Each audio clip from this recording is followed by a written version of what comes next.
Halo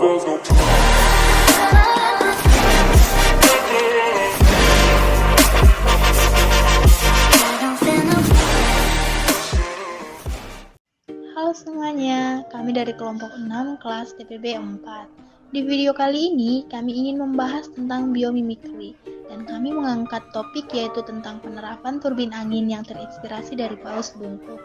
Tapi sebelum lanjut ke videonya, kenalan dulu yuk dengan anggota kelompoknya. Halo teman-teman, nama saya Abdurrahman Alasari dari Prodi Sains Data dengan NIM 121450128.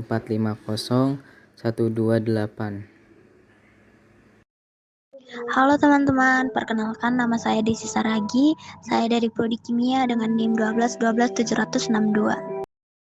Halo teman-teman, perkenalkan nama saya Audrey Ripka Desmonda Manihuruk dari Prodi Sains Data dengan NIM 121450103.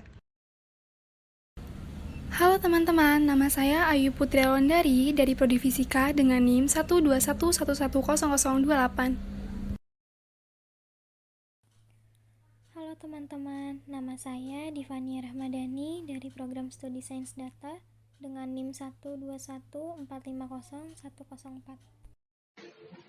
Halo teman-teman, perkenalkan nama Dea Apriliana dari Prodi Sains Atmosfer dan Keplanetan dengan NIM 121290066.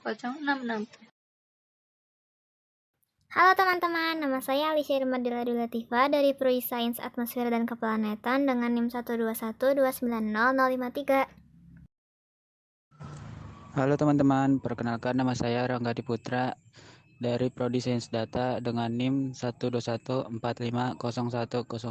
Apa sih biomimikri? Biomimikri adalah suatu pendekatan atau sistem yang dibuat oleh manusia dengan cara meniru sistem, pola, atau strategi yang terdapat di alam, di mana dengan menempatkan sebuah objek makhluk hidup atau alam sebagai model lalu mengaplikasikannya dengan sebuah produk bermanfaat bagi kehidupan manusia.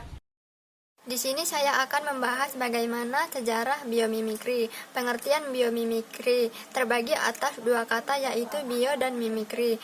Bio yang berarti hidup atau organisme dan mimikri yang berarti meniru atau penyesuaian. Istilah biomimikri muncul sejak 1982 dan dipopulerkan oleh ilmuwan dan penulis Janine Benyus dalam bukunya Biomimikry Innovation Inspired by Nature.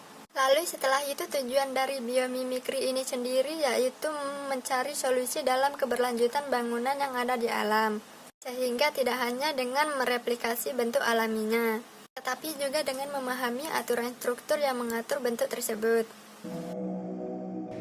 Apa itu paus bungkuk? Paus bungkuk atau yang disebut Megaptera novaangliae adalah paus balin, salah satu spesies rorqual terbesar.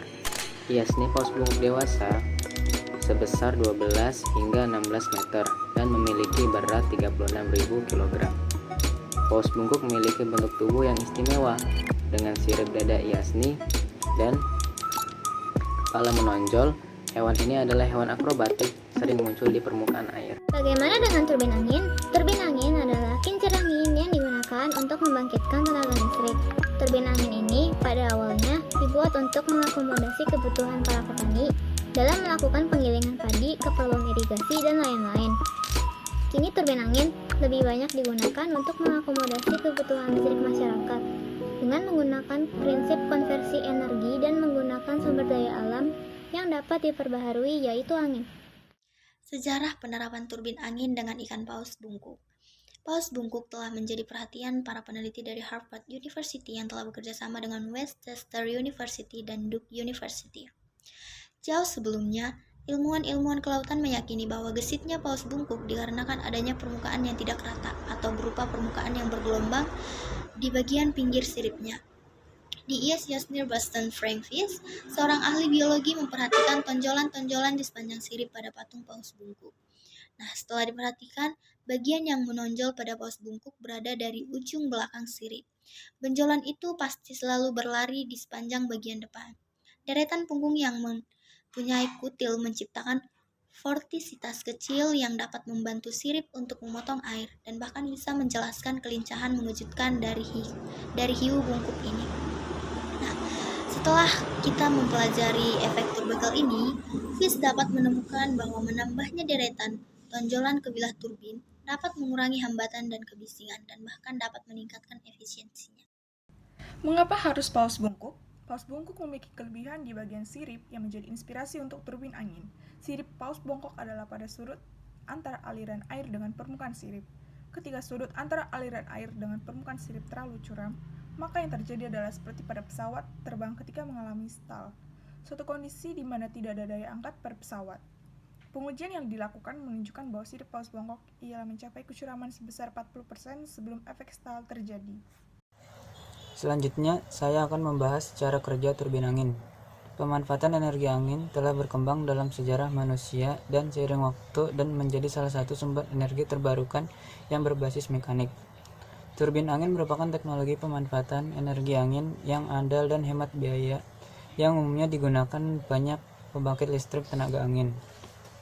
Dalam cara kerja turbin angin sebagai teknologi yang mengubah energi angin menjadi energi listrik dalam sistem pembangkit listrik tenaga bayu atau PLTB. Pada dasarnya turbin angin bekerja berdasarkan prinsip sederhana. Umumnya memiliki 2 atau 3 baling-baling besar, bilah atau blade, yang disatukan pada poros yang sama untuk memutar rotor yang terhubung ke poros utama. Ketika angin bertiup, bilah turbin akan berputar dan menggerakkan generator untuk menghasilkan energi listrik. Prinsip angkat dan seret dioperasikan untuk baling-baling pada turbin angin, yang biasanya memakai desain yang berbentuk aerodinamis yang berguna untuk memudahkan turbin angin bergerak relatif terhadap hembusan angin yang melawan bilah pada turbin angin. Prinsip kerja bilah pada turbin angin hampir mirip dengan sayap pesawat, di mana bilah pada turbin angin akan menghasilkan daya angkat karena bentuk bilah yang melengkung. Ketika angin berhembus melewati aerofoil, udara yang bertekanan rendah akan terjadi pada bentuk bilah yang lebih melengkung. Sedangkan udara yang bertekanan tinggi akan didorong ke sisi aerofoil. Sekian dari kelompok kami. Semoga video ini bermanfaat bagi kita semua. Terima kasih.